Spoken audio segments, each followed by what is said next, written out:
fuyait Ésaü ton frère. Jacob dit à sa maison et à tous ceux qui étaient avec lui, ôtez les dieux étrangers qui sont au milieu de vous, purifiez-vous et changez de vêtements. Nous nous lèverons et nous monterons à Béthel. Là, je dresserai un autel au Dieu qui m'a exaucé dans le jour de ma détresse et qui a été avec moi pendant le voyage que j'ai fait.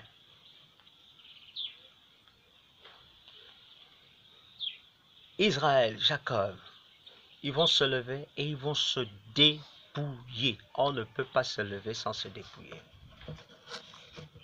Non. Tu ne peux pas dire que tu te lèves et puis tu ne te dépouilles pas. Quand on se lève, on se dépouille. Se dépouiller du vieil homme avec ses œuvres. Se dépouiller de la mauvaise vie. Se dépouiller de la vie de péché. Il devait enlever le mauvais vêtement. Il devait enlever tout ce qui est bijoux, tout ce qui était distractif à leur époque. Ils ont enlevé toutes ces choses-là qui venaient les encombrer. Et je ne sais pas ce qui encombre ta vie, mais tu dois t'en débarrasser. Il faut que tu te dépouilles de la mauvaise habitude, du mauvais langage, du mauvais comportement. Tu dois te dépouiller. On ne peut pas être dans une nouvelle vie avec le Seigneur sans passer par là. Il faut se dépouiller. On ne peut pas se lever et ne pas se dépouiller. Regardez, quand un homme se lève le matin, la première des choses, c'est quoi? Il va se débarrasser de toute la fatigue de la nuit. Il va laver le visage, il va prendre une douche. Mais on ne prend pas la douche avec les vêtements avec lesquels on a dormi. On enlève ces vêtements, on les dépose, on se lave, on se fait propre. Et c'est quand on est propre maintenant qu'on peut revêtir des vêtements nouveaux. C'est la même chose. Tu ne peux pas te lever en Christ sans passer par le dépouillement. Toi et moi, nous devons être dépouillés du vieil homme et de ses œuvres, des œuvres de la chair. Et vous pouvez aller lire cela dans Galates, le chapitre 5. Lisez tout le chapitre 5 en entier. Et là, vous allez découvrir les œuvres de la chair dont toi et moi, nous devons nous débarrasser. Une nouvelle vie dans le Seigneur passe par la prise de responsabilité. Prise de responsabilité. Selon Deutéronome chapitre 10, verset 11, nous avons aussi Josué chapitre 1, verset 1, verset 2, autant pour moi, et 3. Josué chapitre 1, verset 2 et 3. Et également Esdras chapitre 10, versets 2 à 6. Esdras chapitre 10, versets 2 à 6. Alors les trois passages que nous venons de lire, celui de Deutéronome et de Josué, parlent de la prise de responsabilité dans le combat spirituel. Dieu appelle Moïse dans Deutéronome à entrer en possession de l'héritage, du territoire. Il fallait qu'il se lève pour rentrer dans le territoire, dans la promesse. Et la même chose qu'il a dit également à Josué après la mort de Moïse, qu'il devait se lever et entrer. Et avec Esdras, ses contemporains vont l'exhorter à se lever. Et il va se lever et il va rentrer dans un temps de jeûne et de prière en faveur de ses contemporains. Il faut aussi un homme, une femme, un jeune pour se lever. Et tu fais partie de cette catégorie-là, de ceux qui se lèvent. Lever pour faire quoi? Pour chercher la face de Dieu.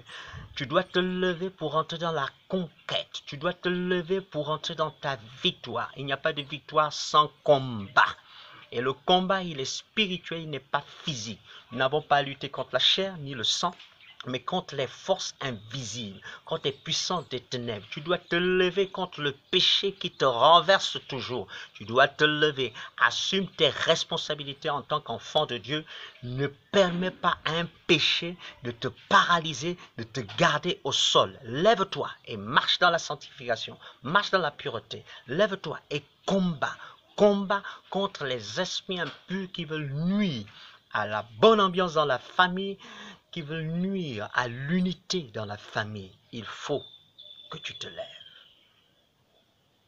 Une nouvelle vie dans le Seigneur qui passe par une marche en avant. Et on termine avec cela. Une marche en avant. Lisons ensemble, nous l'avons déjà lu, Jean chapitre 5, versets 8 et 9, où Jésus va dire au paralytique, lève-toi et marche. Quelqu'un peut se lever et ne pas marcher et rester là sur place. Mais Jésus va dire, lève-toi et marche. Ça veut dire que la vie en Christ est une vie de croissance, une vie de développement, une vie de renouvellement, une vie de progression. On va de l'avant, on ne reste pas sur place. Tu ne peux pas te lever et rester là, statique, comme une statuette. Nous ne sommes pas des chrétiennes statuettes. Nous sommes des enfants de Dieu vivants, remplis de l'Esprit de Dieu. Et quand l'Esprit de Dieu est là, il te pousse vers l'action. Et l'action du Saint-Esprit passe par la prière, par la louange, par l'adoration, par la parole de Dieu. Il faut se lever pour ces choses. Il faut se lever pour ces choses. Et lisons Actes chapitre 22, versets 12 à 16, qui concerne Paul. Il est écrit ce qui suit, Actes chapitre 22, versets 12 à 16. Alors, c'est Paul qui est en train de raconter sa conversion, une période de sa conversion.